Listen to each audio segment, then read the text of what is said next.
Oke guys, Assalamualaikum warahmatullahi wabarakatuh. Welcome back to my channel. Apa kabar kalian semua seluruh subscriber setia yang hari ini sudah memberikan support dan dukungannya terhadap channel ini. Terima kasih banyak untuk kalian yang mungkin sudah menekan tombol subscribe, like, dan yang udah nge-share semua video-video kita. Dan hari ini aku masih tetap mendoakan kita semua agar tetap dalam keadaan sehat walafiat dan tentunya harus masih tetap semangat. Karena dua faktor kunci tersebut harus kita miliki saat ini untuk bisa menyelesaikan semua permasalahan hidup yang hari ini harus kita hadapi. Termasuk di dalamnya hutang di aplikasi pinjaman uang online. Oke, hari ini aku pengen absen dulu yang menonton video ini dari daerah mana saja, supaya nanti kalian bisa saling berinteraksi dan bertukar informasi terkait tentang aplikasi pinjol apa saja yang hari ini sudah punya debt collector lapangan. Dan pada video kali ini aku pengen ngebahas resiko terberat apa sih Bang yang akan kita hadapi ketika kita belum mampu melakukan pembayaran di aplikasi-aplikasi pinjol, baik yang legal OJK ataupun yang ilegal. Jadi yang hari ini terjebak dengan dinamika aplikasi pinjol itu bukan hanya kalian saja. Hari ini ada ratusan ribu orang yang sedang bermasalah dengan aplikasi pinjol, dengan alasan memang belum punya rezeki dan kemampuan untuk bisa melakukan penyicilan dan pelunasan di aplikasi pinjol. Dan apa saja sih resiko yang akan kita hadapi ketika kita belum mampu untuk melakukan pembayaran? Dan apa resiko terberatnya ketika kita belum mampu melakukan penyicilan dan pelunasan? Jadi untuk aplikasi-aplikasi pinjol ilegal yang hari ini tidak punya aturan, yang hari ini tidak taat, tidak tunduk, tidak patuh pada peraturan OJK, mereka akan melakukan penyebaran data. Itu merupakan resiko terberat untuk di aplikasi pinjol ilegal.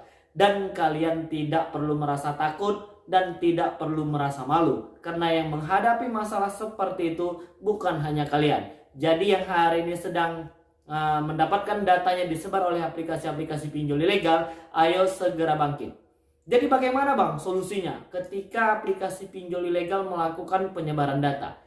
Untuk solusi yang paling tepat saat ini adalah menjelaskan kepada orang-orang yang mendapatkan data kalian, kepada kontak-kontak yang mungkin mendapatkan foto-foto kalian yang sudah diedit-edit menjadi vulgar, atau mungkin kepada orang-orang yang sudah mendapatkan foto selfie kita ketika ingin melakukan pengajuan, lalu dituliskan caption yang mungkin ya berupa unsur kebohongan ataupun fitnah, ya kan? Yang hari ini sudah disebar data itu pasti captionnya sudah melarikan uang perusahaan, ya, sudah melakukan pencurian, bahkan yang kemarin kita pernah dapati katanya ingin melakukan jaringan teroris, ya, pendanaan teroris ini itu segala macam. Jadi tanggapi semua itu dengan ringan, jangan dengan hati yang panas, jangan dengan pemikiran yang hari ini tidak dengan tenang. Jadi anggap saja itu sebuah pengalaman menarik yang kalau bisa kita jangan sampai terjerumus ke dalam masalah yang sama. Jadi jelaskan saja bahwasannya itu adalah dari aplikasi pinjol ilegal yang hari ini sedang diberantas habis-habisan oleh pemerintah kita. Jadi nggak perlu lagi merasa malu dan menarik diri. Dan jangan terlalu lama mengurung diri sendiri di dalam kamar. Kita khawatir nanti setan terlintas di dalam benak kita untuk melakukan tindakan-tindakan yang mungkin bisa merugikan diri sendiri, orang lain, dan orang-orang yang kita sayangi. Jangan pernah memikirkan sesuatu yang hari ini sebenarnya tidak rumit. Masalah hutang di aplikasi pinjol ini akan terselesaikan ketika nanti kita bisa berproses dengan baik dan kita bisa bersabar untuk mengintip peluang apa hari ini yang akan mendatangkan sebuah rezeki tambahan. Itu untuk di aplikasi pinjol ilegal. Tidak ada yang perlu dikhawatirkan lagi. Dan untuk semua aplikasi-aplikasi pinjol ilegal bisa dipastikan tidak memiliki debt collector lapangan. Loh abang kok tahu? Ya jelas mereka juga pasti nggak akan bakal berani ya untuk menerjunkan debt collector lapangan mereka untuk menjemput hutang yang tidak seberapa. Sedangkan yang berizin saja hari ini hampir keseluruhannya tidak punya debt collector lapangan. Untuk hari ini masih tersisa 102 aplikasi pinjol legal OJK yang memiliki status terdaftar dan berizin. Selain dari 102 aplikasi pinjol yang sudah kita rilis, maka dinyatakan ilegal. Oke, kita pengen lanjut untuk di aplikasi pinjol legal OJK. Kira-kira apa sih Bang resiko terberat ketika kita belum mampu melakukan pembayaran ataupun penyicilan di aplikasi-aplikasi pinjol legal OJK? Jadi untuk di aplikasi-aplikasi pinjol legal OJK itu sebenarnya resikonya lebih minim untuk saat ini. Jadi ya sudah pasti akan ada risiko dari setiap apa yang kita perbuat hari ini. Termasuk di dalamnya adalah aplikasi pinjol legal OJK ini. Ketika kalian belum mampu melakukan pembayaran ataupun mungkin belum mampu untuk penyicilan ya, khususnya untuk di produk-produk pembiayaan juga ya, bukan hanya di aplikasi pinjol legal OJK. Yang hari ini sering menjadi masalah itu banyak diantara kita yang ketakutan akan debt collector lapangan, ya kan? Karena sudah memiliki status terdaftar dan berizin. Untuk terkait masalah debt collector lapangan, aku pengen mengajak kalian untuk bisa berkomunikasi dengan baik. Bicarakanlah segala sesuatunya dengan hati yang tenang dan kepala yang dingin, supaya kita bisa menemukan sebuah solusi yang baik, yang tepat dan tidak salah langkah. Untuk yang hari ini masih tetap memaksakan diri untuk terus-terusan membayar biaya perpanjangan ini itu segala macam, aku pengen mengajak kalian mengkajinya sesederhana mungkin. Ketika kalian terus membayar biaya-biaya perpanjangan bunga ini itu segala macam, maka kadang-kadang lebih banyak biaya perpanjangan dan biaya bunganya yang sudah kita bayarkan ketimbang hutang pokok di awal itu. Nah, ini kan bakal jadi masalah. Jadi kalau menurut hemat aku, asumsi pribadiku sendiri, ketika kalian memang belum punya kemampuan untuk melakukan pembayaran, lebih baik stop bayar dulu.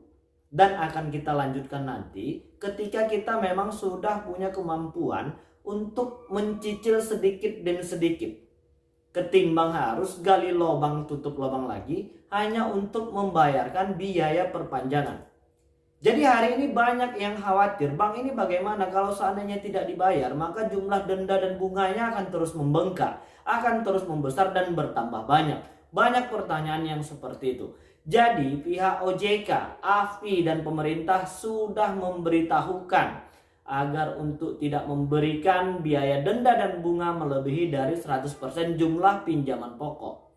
Dan sekarang menjadi masalah, yang menjadi masalah itu ya lebih dari 100% jumlah pinjaman pokok yang hari ini sudah kalian bayarkan. Oleh sebab itu aku menyarankan untuk stop bayar dulu sambil kalian mengumpulkan uang untuk bisa membayar secara lunas saja. Ketimbang harus kalian menggali lubang tutup lubang di aplikasi yang lain, handphone kalian akan terus berdering, ditagih puluhan kali dari nomor-nomor baru yang tak pasti siapa pengirimnya.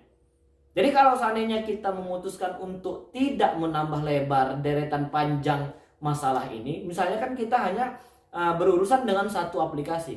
Hari ini semakin panik karena kita sedang berurusan dengan banyak aplikasi. Handphone kita bahkan mungkin ada yang hang handphonenya, mungkin ada yang handphonenya mati gara-gara hampir setiap menit detik dihubungin dan dikirimkan berbagai macam ancaman. Kita sudah pasti stres, kita sudah pasti panik, dan ini sudah pasti akan mengganggu konsentrasi kalian dalam kehidupan sehari-hari. Jadi aku pengen mengajak untuk stop bayar dulu sambil mengintip beberapa peluang dan mengumpulkan uang agar bisa membayarnya secara utuh dan lunas.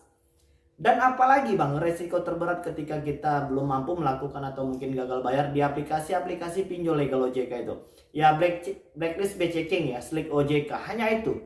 Dan berapa lama kita akan terkena Slick OJK? Slick OJK itu ketika kalian begitu menggunakan aplikasi-aplikasi pinjol legal OJK yang sudah terkoneksi ke OJK, maka secara otomatis juga bakal ada catatan hutang kita di situ. Dan kapan kita menjadi blacklist B-checking? Ketika masa tanggal jatuh temponya sudah berakhir. Dan itu untuk hari ini tidak perlu dikhawatirkan apalagi difikirkan sampai menguras habis energi kalian hari ini. Tugas kalian hari ini mengintip peluang dan kita harus menjadi kaya raya. Seperti itu. Ya apalagi bang, ya masalah debt collector lapangan yang pengen datang ke rumah kita udah bahas di awal video. Bicarakan dengan baik-baik dan jelaskan keadaan dan situasi kita hari ini. Gue yakin 90% dari abang-abang debt collector, saudara-saudara kita yang hari ini sama-sama berjuang dalam pekerjaannya akan mengerti bagaimana posisi dan kondisi keuangan hari ini. Jadi tidak ada lagi yang perlu kalian khawatirkan. Oke ya, mudah-mudahan video ini bisalah menjawab beberapa pertanyaan dan kegelisahan dari kawan-kawan yang hari ini sudah merasa berputus asa, yang mungkin sudah dipermalukan oleh aplikasi-aplikasi pinjol ilegal. Aku pengen mengajak kalian untuk segera bangkit dan berbenah. Jangan terlalu lama dalam posisi seperti ini. Ini tidak nyaman, ini tidak baik, dan ayo segera bangkit kembali. Oke, jadi mungkin itu dulu. Assalamualaikum warahmatullahi wabarakatuh.